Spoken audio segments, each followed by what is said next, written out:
呢個一線冇地環境啦104方嘅3房2衛嘅一個單位啦，真係我哋如果再高啲樓層，仲可以望埋呢個日出啊！右邊係一個日落嘅。咁我哋呢間單位朝南向，都係非常之近沙灘嘅。係啊，嗱可以睇見嗰個沙灘越好，就係針對呢個小區啦。半個鐘一班車去到深圳路啦，同埋蓮塘係只需要1個鐘10分鐘左右嘅一個車程嘅。係啦，12個平方左右嘅大路。104方呢間單位其實全新吉屋啦。因為業主啦都冇諗住話過嚟住啦，兩梯四房嘅呢個業主嘅呢個燃氣表啊都仲未去開通，呢個大理石嘅呢個台面啦，可以睇見呢個洗手間乾濕分離啊，呢啲推拉門啊，呢個鏡後邊都係帶呢種草木功能啊。咁我覺得其實呢間房都可以望海喎，你仲係望西南日落 view 嘅一個景觀啊。主要呢個房間啦，有個優點就係嗱帶埋呢個露台啦。睇見呢個主人間嘅話咧係個套房嚟嘅，帶埋嘅洗手間㗎。呢套房錯嘅呢邊都可以睇得到嘛，都好靚嘅嚇。104方咧可以做得到2個洗手間啊。咁其實咧呢個戶型嚟講都係覺得非常之適合居家咯。Hello， 大家好，我係實領人譚丹丹。Hello， 大家好，我係實領人譚飛仔啊。今日咧我哋要推介一間維港灣小地塊嘅一個筍盤俾到大家啦。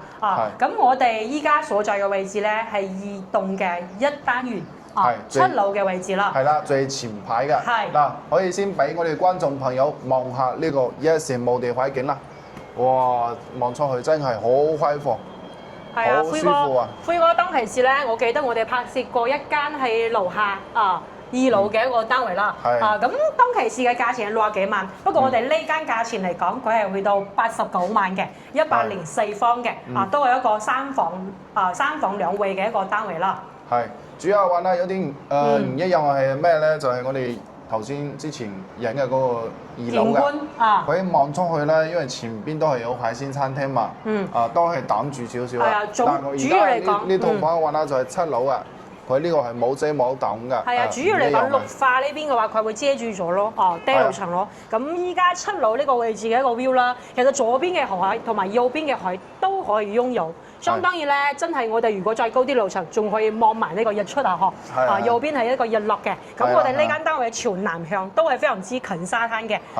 嗱，可以睇見嗰個沙灘越好，就係針對呢個小區啦。因為我哋呢個話咧係維港灣嘅小地塊嘛，呢邊嘅話咧流動係比較少啲㗎。呢個舒適度嘅話咧都係比較高啲嘅。係啊，前面其實已經全部睇埋呢個小區嘅綠化啦，同埋嘅沙灘啦。咁旁邊係長沙灣花園，其實最前端咧，佢哋67方嘅一個單價都需要去到1萬蚊左右嘅。咁當然有啲二手嘅價錢，其實都係在1萬蚊左右。8000嘅9000蚊，同我哋依家係差唔多嘅。係咁介紹下呢套房啦，呢套房嘅話咧104個平方啦，跟住總價89萬，就可以攞低。同埋落樓都可以搭個京橋巴士，可以直接翻深圳。依家啱巴車已經係揸過去嘅嗬。係啦，半個鐘一班車去到深圳路啦，同埋蓮塘係只需要1個鐘10分鐘左右嘅一個車程嘅。非常之方便啦。係啦，同埋樓下嘅食肆都已經全部開晒㗎啦。係啊，冇錯。咁跟住我哋鏡頭望望呢層樓到底點樣啦。嗱，首先嘅話啦，我哋而家喺一個露台嘅位置啦。可以睇見呢個露台嘅話咧，都係有12個平方左右啦。其實開間落嚟都有1米半。係啦，12個平方左右嘅大露台，非常之闊落。我哋睇翻客廳嘅位置。業主咧擺啲傢俬有啲亂七八糟，其實咧後期都係重新需要自己執蘇。相當於其實104方呢間單位其實全新吉屋啦。相當於自己後期都需要配置家私家電啦。就呢套房嘅話咧，因為業主啦都冇諗住話過嚟住啦，所以話係擺咗呢個雜務啦。到時又話啦，咁呢套房如果係我哋觀眾朋友買咗之後啦，嗱呢啲嘢如果係你唔要啦，都可以幫你遷晒佢嘅。到時全部遷晒咯。揾我哋幫你整好。我哋睇翻入戶嘅位置。OK。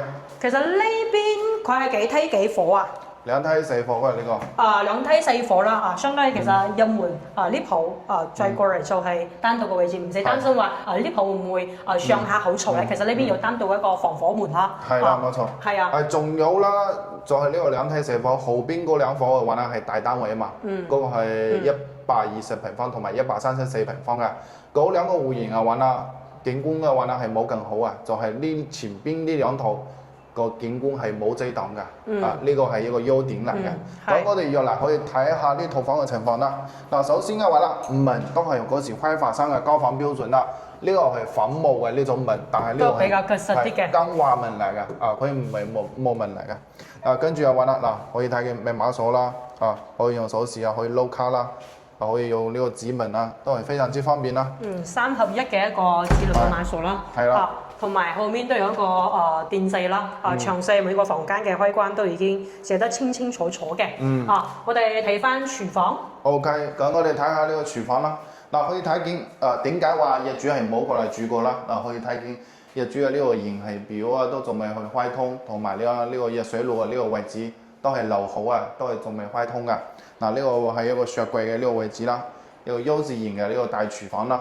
呢個大理石嘅呢個台面啦，同埋上邊呢啲儲物櫃啊，全部都係交房標準嚟噶，都係整得非常之好啊。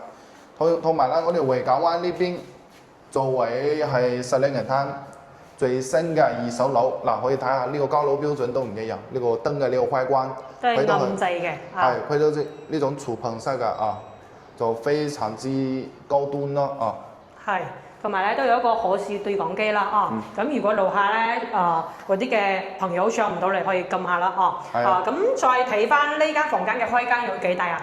開間我諗係3米6，係啊，其實擺埋呢個餐台嘅位置都係足夠嘅，業主擺一個咁大嘅。呢個餐台呢個業主可能係出邊嗰啲餐廳嘅，知唔知？呢個可能係佢哋餐廳嘅嗰個圓桌，所以話擺過嚟，係擺過嚟。咁大，我以為自己用真係需要咁大嘅，一定唔係自己用。再睇翻呢個洗手間。洗手間可以睇見呢個洗手間關濕分離啊，呢啲推拉門啊，全部都係有嘅。呢一套嘅話咧就係交房標準啦，仲帶埋一個窗仲帶埋一個排風扇全部都係有嘅。同埋啦呢邊嘅話啦，呢個鏡後邊都係帶呢種儲物功能啊。都係非常之開發商嘅交標啦，嗰啲鏡嘅後面其實都可以擺啲嘢。咁我哋睇翻呢個房間咧，係開發商後期自己打通嘅。咁我覺得其實呢間房都係望台喎，呢個好靚喎。主要嚟講，佢仲係望西南日落 view 嘅一個景觀啊。係啊，帶埋呢個窗戶啦。開發商自己再重新打通咗，做咗一個房間，其實咧會比較細一啲啲啦。不過擺一個1.2米、1.5米嘅床都 OK 嘅。係啊，可能1.5米嘅話到呢個位置啦。咁我哋再睇翻其他房間啦。咁我哋睇下第2個房間。呢個房間嘅話咧係朝南向嘅。主要呢個房間啦有個優點就係帶埋呢個露台啦。呢個窗可以推出去嘅，推出去就可以直接可以望晒。相當於買咗一個床啊，同埋嘅嗰啲櫃嘅位置之後咧，然之後出去咧，可以呢邊咧擺一個小浴椅啦，小搖椅啊咁樣坐下飲下茶，睇下日落。再望望呢邊嘅沙灘園林啦。如果可以俾我揀，咁一定係揀呢個房間啦，因為連通露台非常之方便，非常之靚。你中意呢個房間多啲係咪？係，我非常之中意呢邊連通露台嘅位置。反倒其實主臥室都 OK 嘅。係。咁我哋睇下呢個主人間啦。可以睇見呢個主人間嘅話咧係個套房嚟嘅，大名嘅洗手間嘅，同埋啦呢個門後邊啦有個非常之大嘅呢個位置啦，都可以做到嗰個。衣帽間嘅一個衣櫃咯，係啦，其實都可以單獨做啲櫃咯。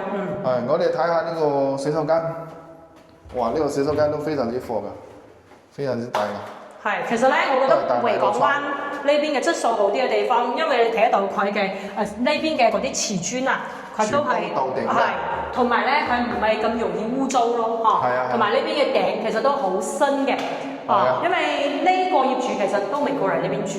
係啦，都未過嚟呢邊住。咁呢個擺一個1.8米嘅床咁輝哥你揀呢間單位啦，你住呢套房坐嘅呢邊都可以睇得到佢，都好靚嘅但係呢個主人間啦，就呢塊玻璃就暴咗到時再重新執修一下啦。佢叫我哋嗰邊重新去執修一下再使幾百蚊就得啦，都唔會話好多錢㗎。104方咧可以做到2個洗手間，其實都係 OK 嘅。